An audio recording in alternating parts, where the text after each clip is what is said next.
Si toi aussi tu as vécu des expériences difficiles et que cela t'empêche d'avancer dans tes projets de vie, projets professionnels, mais que tu n'as pas envie de lâcher l'affaire, tu veux savoir comment gagner en confiance en toi, tu es au bon endroit. Bienvenue sur ma chaîne Résilience by Jess. Jess, c'est moi, coach en résilience. Abonne-toi, like la vidéo et c'est parti.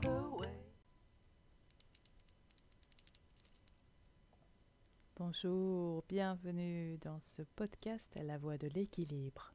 L'objectif, reprendre son pouvoir en réintégrant les clés de la confiance en soi. Pendant 3 mois, je vais te proposer des vidéos pour poser des fondations solides et sûres pour aller de l'avant et poser ton énergie, que sont tes émotions, dans tous tes projets de vie et professionnels. Parce que rien ni personne ne peut ôter ta valeur.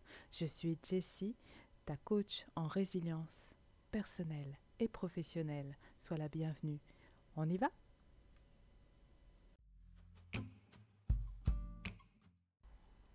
Hello! Maintenant, je te propose de parler énergie. Cette énergie qui nous donne de l'élan, cette énergie qui parfois nous freine, cette énergie qui nous fait passer par une porte plutôt que par une autre. Cette énergie, ce sont nos émotions. Imagine que ce sont comme des radars. Tu vois les voitures? Ça sonne quand on s'approche trop d'un mur, d'une autre voiture, ou quand un mouvement est à ajuster. Eh bien, nos émotions sont comme ces radars, sauf qu'ils sont intégrés à notre corps. Et là, ils se connectent à nos 5 sens. Je te propose d'explorer ces émotions. On va partir sur du basique. La colère. C'est un état affectif violent et passager qui se réveille après un sentiment d'agression, mais aussi un désagrément. Il se révèle par un vif mécontentement et des réactions brutales. Si jamais cette colère vient en toi, que tu te sens agressé par une situation, prends une inspiration et expire. Et rappelle-toi, je garde le pouvoir dans cette situation, dans cette relation. Je ne donnerai pas ce pouvoir, mon énergie, dans cette situation. On peut ensuite éprouver de la tristesse. C'est un état de chagrin. Il dure généralement. On a de la mélancolie, on a un manque de vie, d'animation. On a envie de se terrer dans son canapé ou dans son lit, emmitouflé dans ses couvertures.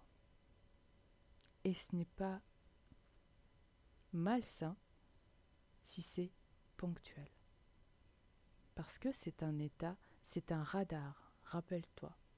Alors si la tristesse vient toquer à la porte de ton cœur, ouvre-lui. Écoute ce qu'elle a à te dire. Qu'est-ce qui te prend ta vie? Qu'est-ce qui te prend ton énergie? Est-ce une relation? Est-ce une situation? Est-ce un chagrin qui n'a rien à voir avec aujourd'hui, ici, maintenant?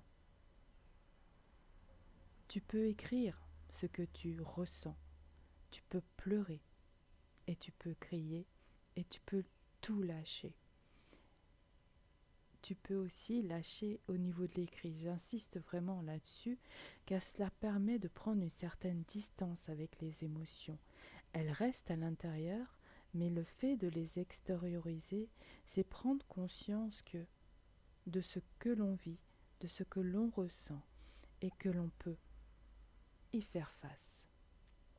Ensuite, il y a l'émotion, le dégoût. C'est un sentiment de rejet. Alors ça peut être par rapport au brocoli, ok, mais ça peut être bien d'autres choses. C'est de la répulsion, de l'écœurement, que ce soit des situations où on manque de respect, que ce soit des situations de violence. On peut aussi ne plus avoir goût pour quelque chose, aucun attachement pour quelqu'un. Si on vit cette émotion qu'est le dégoût, l'écouter, pause, avant de réagir et de prendre conscience. Qu'est-ce qui m'écœure? Qu'est-ce qui m'enlève le goût? Qu'est-ce qui m'éloigne des gens?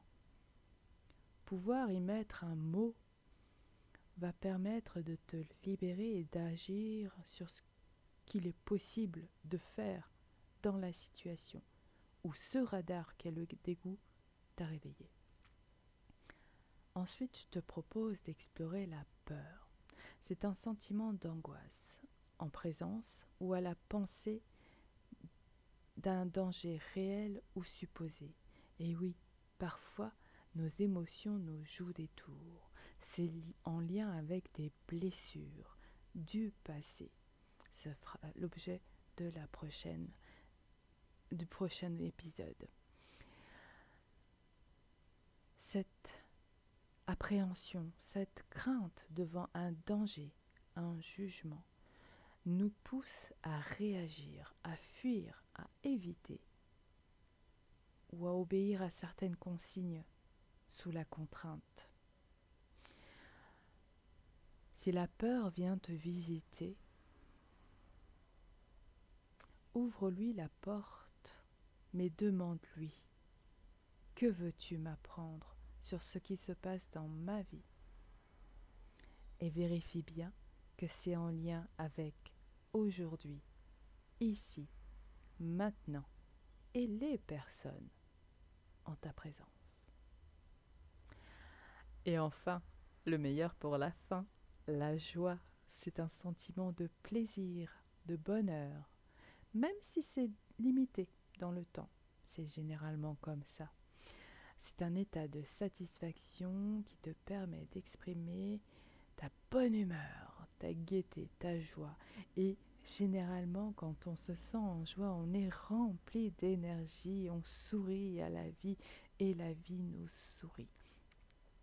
Voilà, c'était le point sur les émotions. J'ose croire que cela t'a aidé. Et rappelle-toi, tu es le véhicule, tes radars sont tes émotions. Ce sont des outils à ta disposition. Et si besoin, tu peux ajuster, les régler pour faire en sorte que les blessures du passé ne les utilisent pas contre ton gré. À la prochaine!